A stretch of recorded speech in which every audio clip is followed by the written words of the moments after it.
What happens when cinema meets the courage of the skies? The Battle of Britain was not just history, it was a duel of nations fought on the razor's edge of the sky. But not every movie got it right. Some honored the truth, others twisted it for spectacle. Tonight we dive into 15 films real pilots still salute and 5 they dismiss as pure fantasy. Number 15. The Battle of Britain, 1969. This film remains the definitive aerial epic of its era, a colossal British production that aimed to immortalize the RAF's desperate struggle against the Luftwaffe. Its ambition was unmatched. The filmmakers gathered real Spitfires and Hurricanes from collectors worldwide, creating dogfights that felt terrifyingly real. Veterans in the audience wept at the accuracy of the sky formations and the radio chatter. But it was not all glory. Behind the camera, chaos brewed. Director Guy Hamilton fought for realism while producers demanded spectacle. The Spanish Air Force provided vintage German planes, yet their pilots sometimes refused to fly mock Nazi missions. Several crashes occurred during shooting, and the film's budget nearly collapsed mid-production.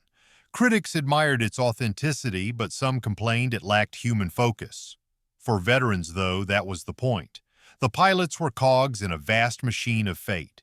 Their courage spoke through the roar of engines, not speeches. To this day, RAF historians cite its flight scenes as textbook depictions of mid-war tactics. The film's legacy remains eternal. It preserved the look, sound, and fear of aerial combat with unmatched devotion. When real pilots watch it, they nod not for its drama, but for its truth. Number 14. Reach for the Sky, 1956. A hero's story that defined post-war patriotism. Kenneth More portrayed Douglas Bader, the legless ace who defied both gravity and fate. Audiences left theaters inspired. The real Bader became a national symbol of resilience. But beneath the surface, controversy simmered. Some wartime pilots claimed the film glossed over Bader's arrogance and conflicts within the RAF.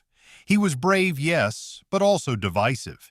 His fiery temper clashed with superiors, and his post-war politics alienated many comrades. The movie painted him as spotless when the truth was far more human. Behind the scenes, the studio battled censorship boards who feared the disability theme might upset audiences. There was panic that showing Bader's injuries too graphically would ruin morale in a recovering nation, so the script softened every rough edge. Still, Kenneth More's performance carried quiet power. He trained with real veterans to mimic their discipline and spirit. The flying sequences were recreated using actual RAF bases, giving the film a haunting authenticity that even modern war movies struggle to match. Today, pilots still watch it for the sheer force of will it represents. Not perfect history, perhaps, but perfect spirit. A salute to courage that refused to die, even when the body did. Number 13. Angels 1-5. 1952, a smaller, quieter film that slipped under Hollywood's radar but never left the hearts of British airmen. It focused not on grand victories but on the fatigue and fear of daily sorties. The film's low-budget realism drew heavily from the memories of real fighter controllers and pilots who had lived the chaos firsthand. Audiences expecting heroics got exhaustion instead. Critics called it subdued. Veterans called it true. Its depiction of endless alerts and sleepless nights mirrored the actual tension of radar stations during the Blitz. The aerial footage used genuine Spitfires flown by RAF veterans whose faces aged but whose eyes still held combat's memory. Censors nearly halted its release, claiming the film was too grim and could harm recruitment morale. But the producers refused to bow. They argued truth was the ultimate tribute. Behind the scenes, the director Charles Crichton insisted on shooting in authentic weather conditions.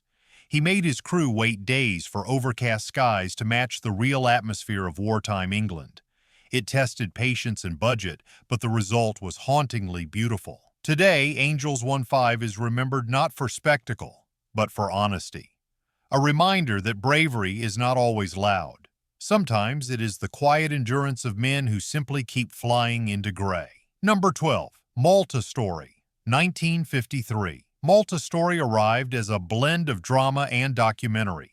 It was neither purely patriotic nor entirely fictional. The film captured one of the most desperate air campaigns of the Second World War, the Siege of Malta.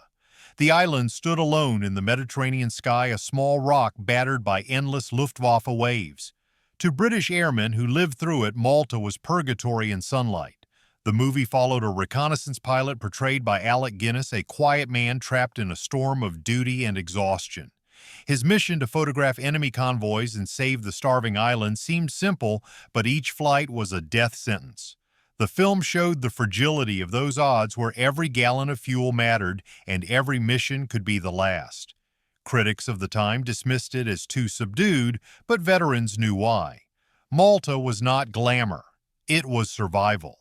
The film's aerial shots used genuine RAF footage mixed with staged combat scenes, giving it a raw, almost documentary tone. The aircraft you see on screen were real Spitfires filmed during live takeoffs from surviving wartime runways. Behind the scenes, Guinness was reportedly haunted by the realism of the veterans who advised the production. Some were survivors of the siege itself. They told stories that made the actor pause between takes, stories of starvation, betrayal, and brotherhood under fire. The studio was warned not to dwell too deeply on British command errors, and those scenes were quietly removed before release. Malta Story never became a box office titan, but pilots respected it for its restraint. It captured the loneliness of being outnumbered yet refusing to fall. Today it stands as one of the few films that dared to show what endurance truly looked like when the cameras stopped rolling and the rations ran out. Number 11. The First of the Few. 1942.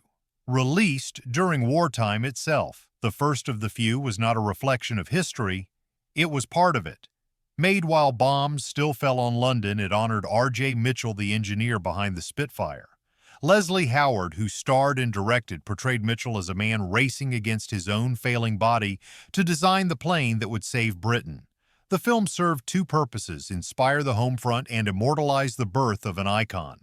The Spitfire was more than metal. It was national defiance shaped into wings. The script took liberties with timelines and personalities, but its heart beat with genuine respect. RAF pilots saw it not as fiction, but as prophecy fulfilled. Behind the production, tragedy struck.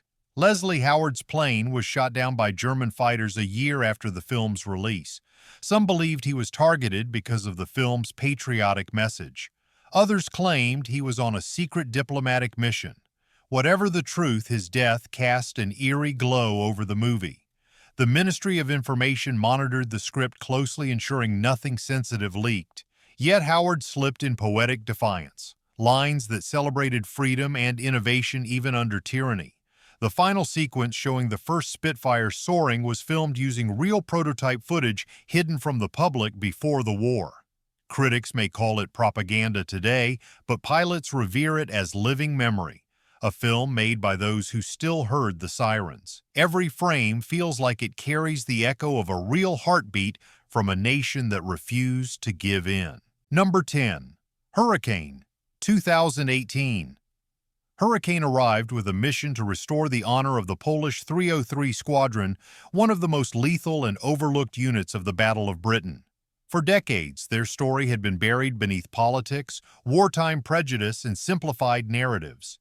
This film finally gave them the spotlight they deserved, and for many real RAF pilots, that alone earned respect.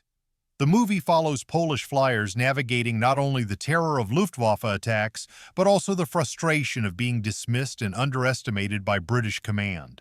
Their broken English, fiery tempers, and unorthodox tactics were historically accurate. Veteran accounts confirmed that 303 Squadron flew with ferocity unmatched by many experienced RAF units. Some British officers even accused them of recklessness, until their confirmed kill count silenced every critic. Behind the scenes, the filmmakers fought budget limits and historical red tape. They relied on a mix of real aircraft, partial replicas, and digital augmentation to recreate the chaos of 1940.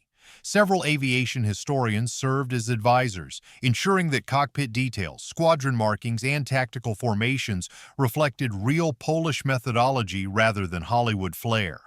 Critics complained about the film's modest budget. Pilots didn't care. They praised the emotional accuracy, the anger, the loss, the pride of exiles fighting for a country they might never see again. Hurricane may not be perfect, but for aviators who know the 303 story, it stands as a long overdue salute. Number 9. Dark Blue World, 2001. Dark Blue World arrived as a quiet storm, a Czech production that dared to tell the forgotten story of the Czech pilots who fought for the RAF during the Battle of Britain. For decades, their contribution had been erased by post-war politics and communist censorship. This film gave them voices again, and those voices were heavy with pride and pain. It followed two pilots bonded by brotherhood and rivalry who joined the RAF to fight for a homeland already occupied. The aerial sequences were breathtaking, and real veterans said they captured the dizzying panic of combat better than many Western epics. The camera lingered on oil smoke and silence instead of glory. Every loss felt personal, every victory fleeting. But what made Dark Blue World powerful was its forbidden truth. When the war ended, those same pilots were imprisoned by their own government for serving Britain. The film depicted that betrayal unflinchingly, and that honesty rattled officials even half a century later. It was briefly banned from several Eastern European Air Force screenings for being politically provocative.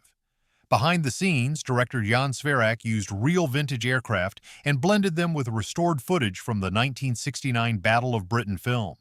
He had to shoot secretly on some RAF bases to recreate authentic flight paths because the budget was too small for full permissions.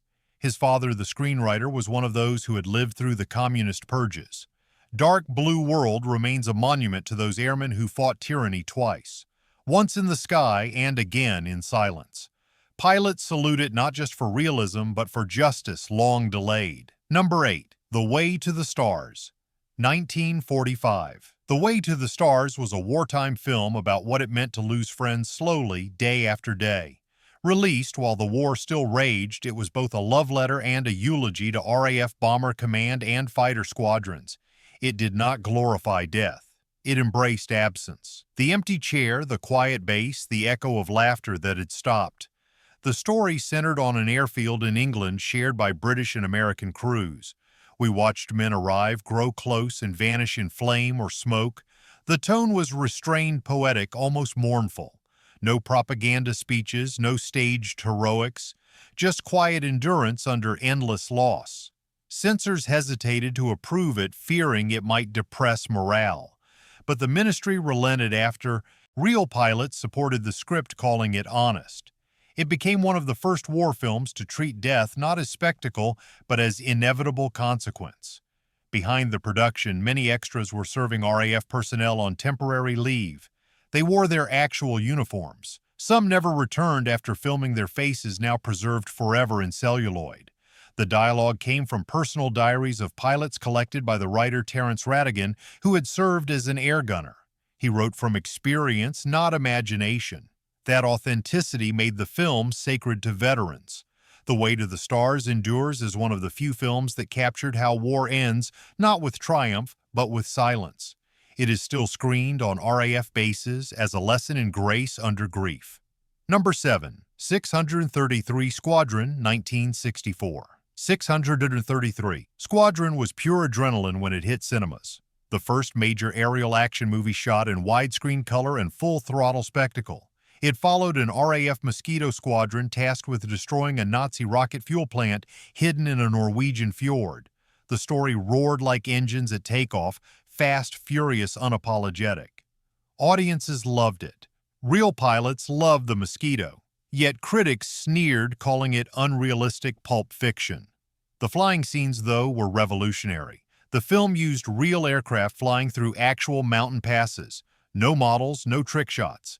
Many sequences were so dangerous that one crash nearly ended the shoot. Behind the scenes, chaos was constant. The weather ruined schedules. One pilot refused to fly at low altitude after losing a friend in a rehearsal. The director, Walter Groman, pushed the limits of camera placement, mounting rigs on wings that trembled under pressure. Veterans respected the film's visual power even if the story bent truth for thrill. It captured the reckless courage required to fly wooden planes into fortress valleys. The theme music became legendary, adopted unofficially by RAF aerobatic teams. Yet the legacy of 633 Squadron runs deeper than entertainment. Its tone inspired later hits like Star Wars, whose Death Star trench run directly mirrored its final attack sequence. For pilots who lived through the war, it remains half myth, half memory.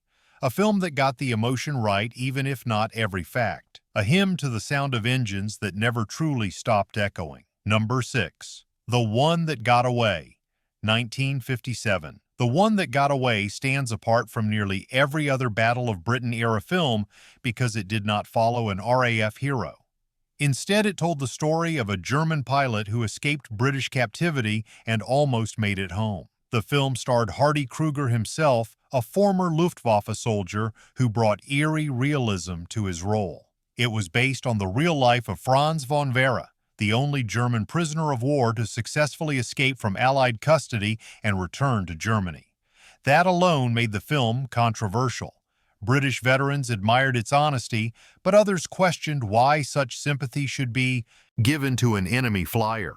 Yet the movie refused propaganda. It showed skill, bravery, and desperation without taking sides.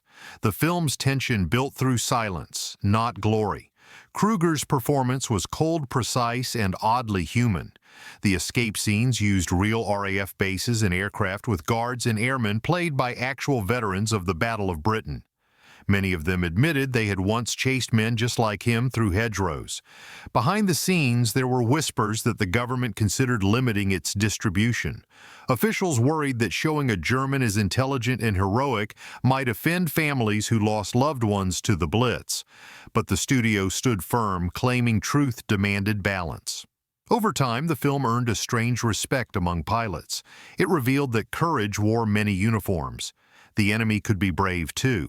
For modern aviators, it serves as a reminder that skill and humanity can exist even across opposing sides of history. Number 5. The Dam Busters, 1955. The Dam Busters was more than a movie. It was a national legend given wings. Based on the real Operation Chastise, the film told how RAF 617 Squadron used daring low-level flying to destroy German dams with bouncing bombs. To British audiences, it was the perfect combination of invention, courage, and tragedy. The film became a massive success. The roaring theme music echoed through parade grounds and air shows for decades. Pilots loved its accuracy. Engineers admired its tribute to scientific genius. But behind the applause came censorship and discomfort. Censors at the time forced the studio to omit certain failures and losses. The political mood of post-war Britain wanted pride, not pain. Some airmen protested that the deaths of the crews were treated too lightly. The real mission cost 53 lives out of 133. The film gave them minutes of screen time. Director Michael Anderson struggled to balance drama with truth. He consulted surviving pilots who pushed for realism even if it risked controversy. Real aircraft were used, and many scenes were filmed at the actual bases of 617 Squadron.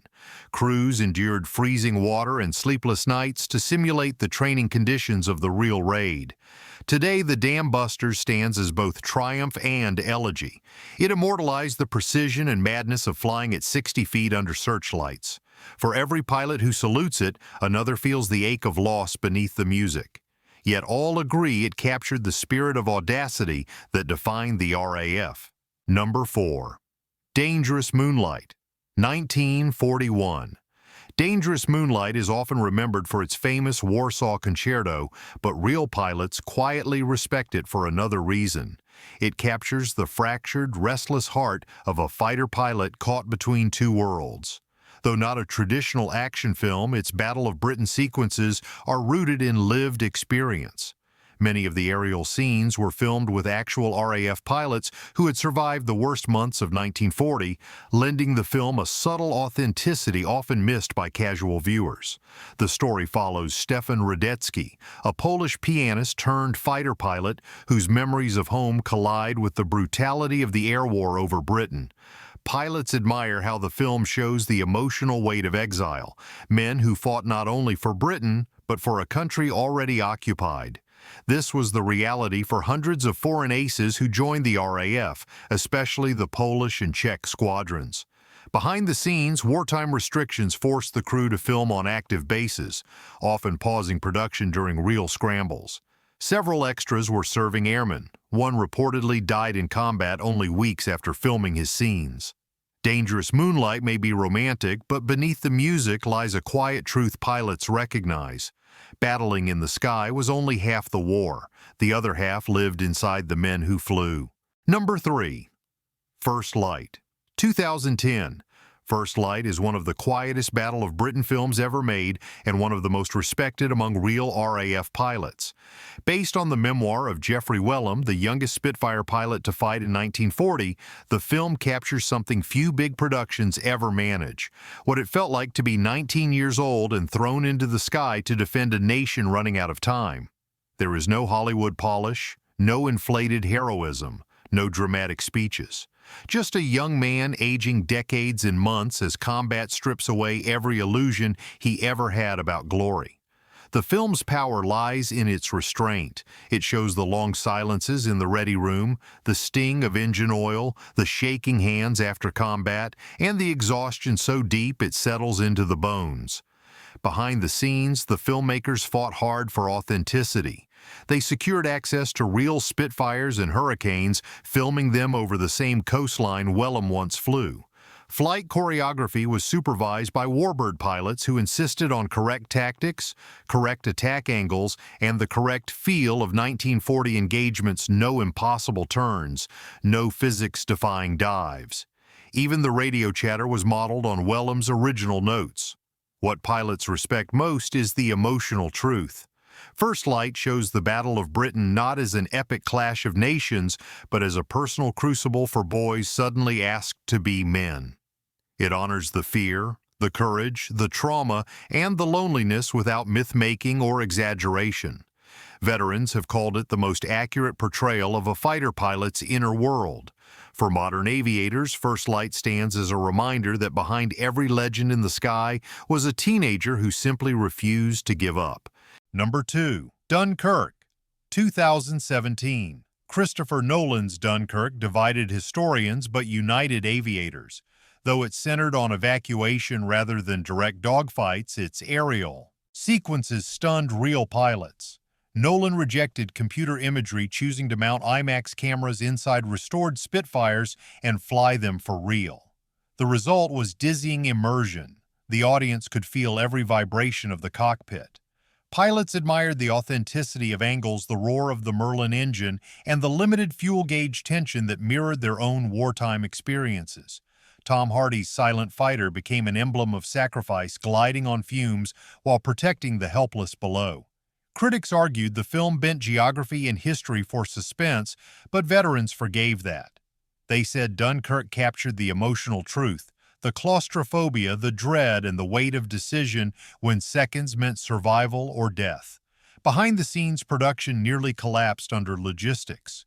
Filming over the English Channel required precise weather conditions and multiple restored aircraft. Nolan insisted on using practical effects even for crashes. The result cost millions but gave unmatched realism. Dunkirk may not call itself a Battle of Britain film, yet to pilots it feels like one. It represents the same courage, the same isolation, and the same belief that the sky could still protect freedom. Its silence spoke louder than any dialogue. Number 1. For Those in Peril. 1944. Before propaganda, before post-war glamour, there was For Those in Peril, a film made in the middle of the storm. Directed by Charles Crichton, it blended real RAF rescue operations with fiction, creating a hybrid documentary that still chills those who fly today. It followed air-sea rescue crews racing to save downed pilots in the freezing Channel waters. There were no heroes, no villains, just men and machines against time. Many of the scenes used active service aircraft and crews performing their real duties. The film's tone was somber, almost fatalistic. It dared to show failure, missions that ended with only wreckage found. Censors initially rejected it for being too bleak, but the RAF pushed back, arguing that truth was itself inspiration. Eventually, it was approved and shown to recruits as a training film. Behind the scenes, several participants later died in similar missions. Watching it now feels eerie, like seeing ghosts in motion. Veterans who survived the war called it the only film that truly captured the loneliness of the job.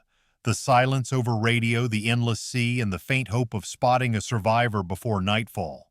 For Those in Peril stands as the ultimate tribute to the unsung.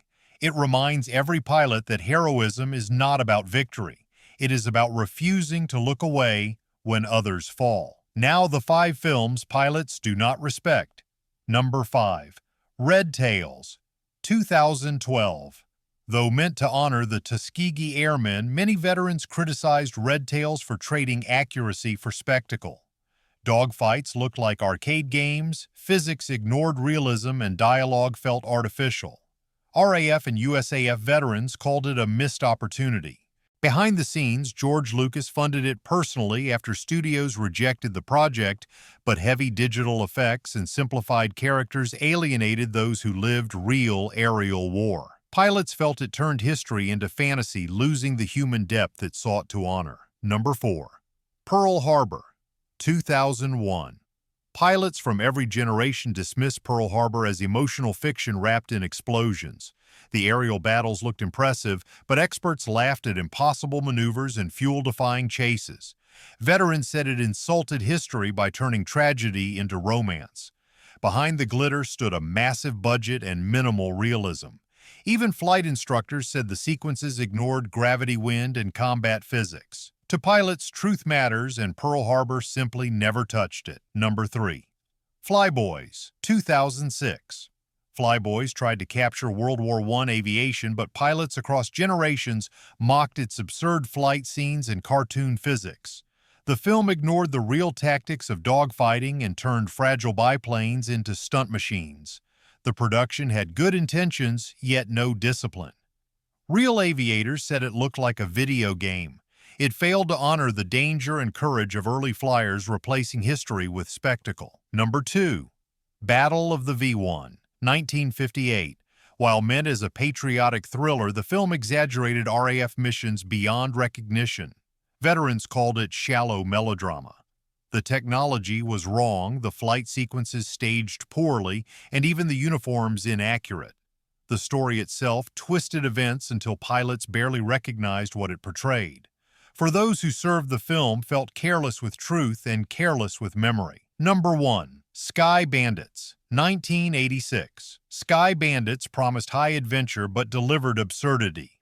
Marketed as a British answer to Raiders of the Lost Ark, it mixed steampunk fantasy with war imagery.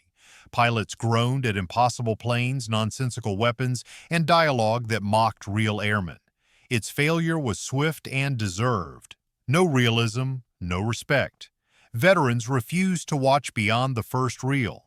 To this day, it stands as the film that confused courage with comedy. From legends carved in smoke to disasters lost in spectacle, these films remind us that truth in war cinema is earned, not invented. Pilots do not ask for glamour. They ask for honesty. Which of these films do you believe captured that spirit best? Like, subscribe, and share your answer before the next story takes flight.